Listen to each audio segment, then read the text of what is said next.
Hi, ಎಲ್ಲರೂ ಹೇಗಿದ್ದೀರಾ? I hope ಎಲ್ಲರೂ ಚೆನ್ನಾಗಿದ್ದೀರಾ ಅಂತ ಭಾವಿಸ್ತಾ ನಾನು ಕೂಡ ಚೆನ್ನಾಗಿದ್ದೀನಿ. Welcome to Nisha Girish vlog. ಇವತ್ತಿನ ಸ್ಪೆಷಲ್ ಏನಪ್ಪ ಅಂತ ಅಂದರೆ ತಮ್ಮನೇಲಿ ನೋಡ್ತಿದ್ದೀರಾ ಅನಿಸುತ್ತೆ. ಸೊ ಇವತ್ತಿಗೆ ನಮ್ಮ ಎಂಗೇಜ್ಮೆಂಟ್ ಆಗಿ 4 ಇಯರ್ಸ್ ಕಂಪ್ಲೀಟ್ ಆಗ್ತಾಯಿದೆ.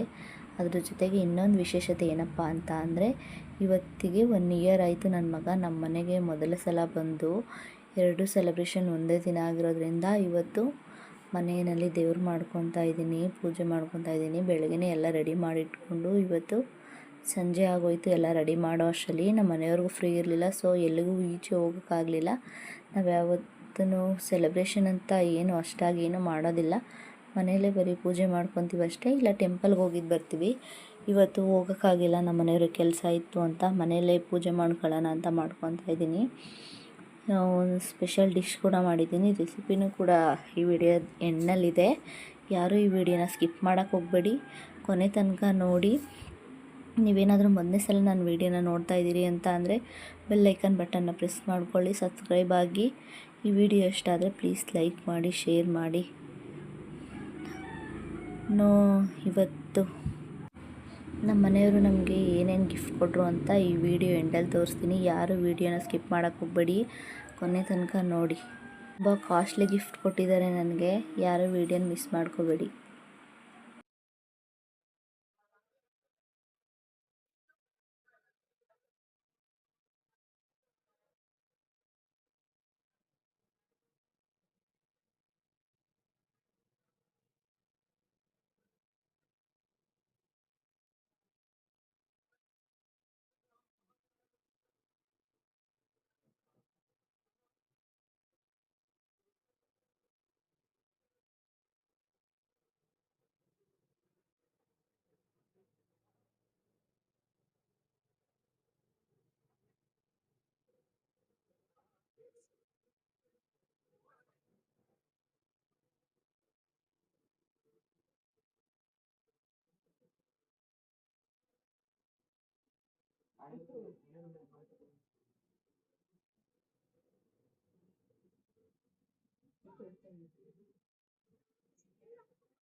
ಬಾಯಿ ಕಡಿಕೆ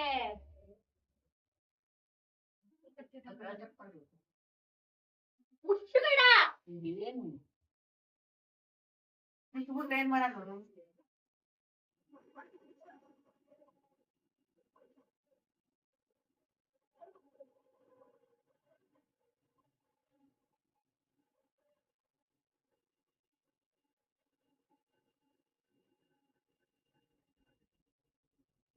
ಪೂಜೆನೆಲ್ಲ ಮುಗಿಸ್ಕೊಂಡು ನಾವೆಲ್ಲ ಹೊರಗಡೆ ಹೋದರೆ ನನ್ನ ಮಗ ನೋಡಿ ಬೆಲ್ದನ ಯಾವ ಥರ ತಿಂತಾಯಿದ್ದಾನೆ. ಸ್ವೀಟ್ ಅಂದರೆ ಅದು ಎಷ್ಟು ಇಷ್ಟನೋ ಇವನಿಗೆ. ಇದೆಲ್ಲ ಮುಗಿಸ್ಕೊಂಡು ಪೂಜೆನೆಲ್ಲ ಮುಗಿದ್ಮೇಲೆ ನಮ್ಮ ಮನೆಯವ್ರಿಗೆ ಇಷ್ಟ ಅಂತ ಮನೇಲೇ ಗುಲಾಬ್ ಜಾಮೂನ್ ಮಾಡ್ತಾಯಿದ್ದೀನಿ. ರೆಸಿಪಿ ನೋಡ್ಕೋಬೋದು. ಒಂದು ಪ್ಯಾಕೆಟ್ ಗುಲಾಬ್ ಜಾಮೂನ್ ತೊಗೊಂಡಿದ್ದೀನಿ ನಾನು. ಗುಲಾಬ್ ಜಾಮೂನ್ ಪೌಡ್ರ್ ತೊಗೊಂಡಿದ್ದೀನಿ. ಅದಕ್ಕೆ ಒಂದು ಚಿಟಿಕೆ ಉಪ್ಪು ಹಾಕ್ಕೊಬೇಕು. ಇದನ್ನು ಹಾಲಲ್ಲಿ ಕಲಿಸ್ಕೊಳ್ಳಿ, ತುಂಬ ಸಾಫ್ಟಾಗಿ ಬರುತ್ತೆ, ಎಲ್ಲೂ ಒಡ್ಕೊಳ್ಳೋದಿಲ್ಲ.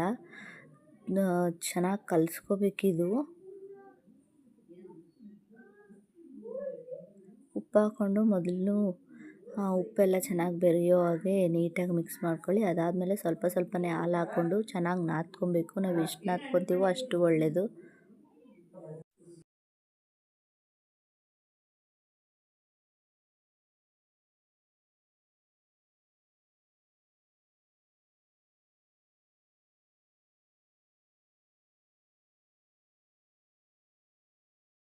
ನೀಟಾಗಿ ಮಿಕ್ಸ್ ಮಾಡ್ಕೊಂಡು ಸ್ವಲ್ಪನೇ ಹಾಲು ಹಾಕ್ಕೊಂಡು ನೀಟಾಗಿ ಮಿಕ್ಸ್ ಮಾಡ್ಕೋಬೇಕು. ಚೆನ್ನಾಗಿ ಮಿಕ್ಸ್ ಮಾಡಿದಷ್ಟು ಗುಲಾಬ್ ಜಾಮೂನ್ ಎಲ್ಲೂ ಕ್ರ್ಯಾಕ್ ಆಗೋದಿಲ್ಲ, ತುಂಬ ಸಾಫ್ಟಾಗಿ ಬರುತ್ತೆ. ನೋಡ್ತಾ ಇರ್ಬೋದು ನಾನು ಯಾವ ಥರ ಇಟ್ಕೊಂಡಿದ್ದೀನಿ ಅಂತ. ಇದು ಡಬಲ್ ಆಗುತ್ತೆ. ಒಂದು ಹಾಫ್ ಆನ್ ಅವರ್ ಇದನ್ನು ರೆಸ್ಟ್ ಮಾಡೋಕ್ಕೆ ಬಿಡಬೇಕು.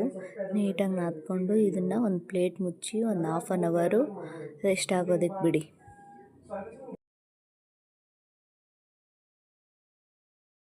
ಅದು ರೆಸ್ಟ್ ಆಗೋ ಅಷ್ಟರಲ್ಲಿ ನಾವಿಲ್ಲಿ ಪಾಕನ ರೆಡಿ ಮಾಡ್ಕೊಬಿಡೋಣ. ನಾನೊಂದು ಪ್ಯಾಕೆಟ್ಗೆ 2 ಕಪ್ ಸಕ್ಕರೆ ತೊಗೊಂಡಿದ್ದೀನಿ. 2 ಕಪ್ ಸಕ್ಕರೆನ ಹಾಕ್ಕೊಬೇಕು. 2 ಕಪ್ ಸಕ್ಕರೆಗೆ 3 ಕಪ್ ನೀರನ್ನ ಆ್ಯಡ್ ಮಾಡ್ಕೊಂಡಿದ್ದೀನಿ ನಾನು.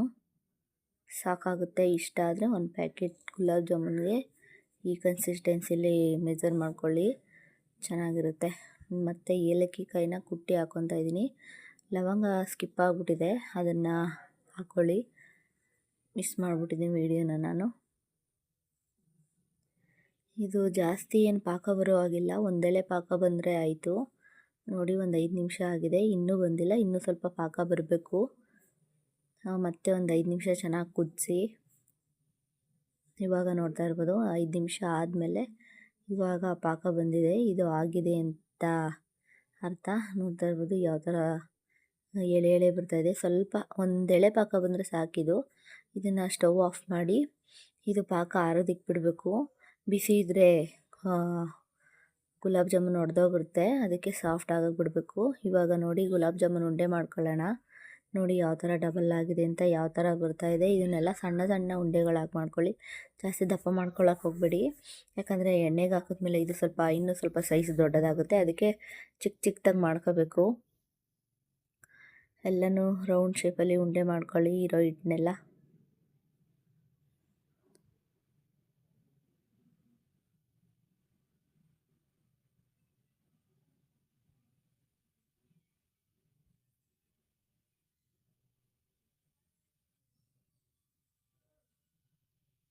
ಎಲ್ಲನೂ ಉಂಡೆ ಮಾಡಿಟ್ಟಾಯಿತು.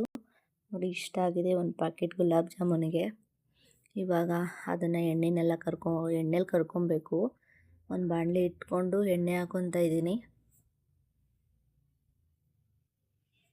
ಸ್ಟವ್ ಆನ್ ಮಾಡಿಕೊಂಡು ಹೈ ಫ್ಲೇಮಲ್ಲೂ ಬೇಡ, ಲೋ ಫ್ಲೇಮಲ್ಲೂ ಬೇಡ, ಒಂದು ಮೀಡಿಯಮ್ ಫ್ಲೇಮಲ್ಲಿ ಫ್ರೈ ಮಾಡ್ಕೊಬೇಕು. ಎಲ್ಲನೂ ಹಾಕ್ಕೊಂಡು ನೀಟಾಗಿ ಗೋಲ್ಡನ್ ಬ್ರೌನ್ ಬರಬೇಕು. ಜಾಸ್ತಿ ಹೈ ಫ್ಲೇಮಲ್ಲಿ ಇಟ್ಬಿಟ್ರೆ ಮೇಲ್ಗಡೆ ಮಾತ್ರ ಬೆಂದಿರುತ್ತೆ, ಒಳಗಡೆ ಹಾಗೆ ಇರುತ್ತೆ ಇಟ್ಟಿಟ್ಟು. ಅದಕ್ಕೆ ಮೀಡಿಯಮ್ ಫ್ಲೇಮಲ್ಲಿ ಇಟ್ಕೊಂಡು ನೀಟಾಗಿ ಫ್ರೈ ಮಾಡ್ಕೊಳ್ಳಿ. ಇದೆಲ್ಲ ಆಗಿದೆ, ಫ್ರೈ ಮಾಡಾಗಿದೆ. ಅದನ್ನು ತಣ್ಣಗಾಗೋದಕ್ಕೆ ಒಂದು 10 ನಿಮಿಷ ಎತ್ತಿಟ್ಬಿಡಿ. ಬಿಸಿ ಇದ್ದರೆ ಕ್ರ್ಯಾಕ್ ಆಗಿಬಿಡುತ್ತೆ. ಅದಕ್ಕೆ ಒಂದು 5 ನಿಮಿಷ ಆದಮೇಲೆ ಚೆನ್ನಾಗಿ ಆರಿದೆ. ಅದಾದಮೇಲೆ ನಾನು ಸಕ್ಕರೆ ಪಾಕದೊಳಗೆ ಹಾಕ್ಕೊತಾ ಇದ್ದೀನಿ. ಮತ್ತು ಇದನ್ನು 5 ನಿಮಿಷ ಶುಗರ್ ಸಿರಪ್ಪು ಹೀರ್ಕೊಳ್ಳೋದಕ್ಕೆ ಒಂದು 10 ಮಿನಿಟ್ಸ್ ಬಿಡಬೇಕು. ಬಿಟ್ಟರೆ ಒಂದು ಚೆನ್ನಾಗಿ ಸಕ್ಕರೆ ಪಾಕನೆಲ್ಲ ಚೆನ್ನಾಗಿ ಹಿಡ್ಕೊಂಬಿಡುತ್ತೆ. ಇವಾಗ ಆಗಿದೆ. ನಾನು ಒಂದು ಬೌಲ್ಗೆ ಸರ್ವ್ ಮಾಡ್ಕೊತಾ ಇದ್ದೀನಿ. ನೋಡಿ ಅದು ಎಷ್ಟು ಚೆನ್ನಾಗಿ ಸಾಫ್ಟಾಗಿ ಬಂದಿದೆ. ಒಳಗಡೆ ಎಲ್ಲೂ ಸ್ವಲ್ಪನೂ ಹಿಟ್ಟು ಉಳ್ಕೊಂಡಿಲ್ಲ, ಅಷ್ಟು ಸಾಫ್ಟಾಗಿ ಬಂದಿದೆ. ಈ ಕ್ರ್ಯಾಕ್ ಕೂಡ ಆಗಿಲ್ಲ. ಎಷ್ಟು ಚೆನ್ನಾಗಿದೆ ಅಂತ. ಟೇಸ್ಟ್ ಅಂತೂ ತುಂಬ ಚೆನ್ನಾಗಿತ್ತು. ಸೊ ಲಾಸ್ಟಲ್ಲಿ ಹೇಳ್ತೀನಿ ಅಂತ ಅಂದಿದೆ, ಗಿಫ್ಟ್ ಎಕ್ಸ್ಚೇಂಜ್ ಮಾಡ್ಕೊಂಡ್ವಿ ಅಂತ. ನಾವು ಯಾವುದೇ ಗಿಫ್ಟು ಏನೂ ಎಕ್ಸ್ಚೇಂಜ್ ಮಾಡ್ಕೊಂಡಿಲ್ಲ, ನಮಗದು ಇಷ್ಟನೂ ಆಗೋದಿಲ್ಲ. ಇಷ್ಟೇ ನನ್ನ ಮಿನಿ ವ್ಲಾಗ್.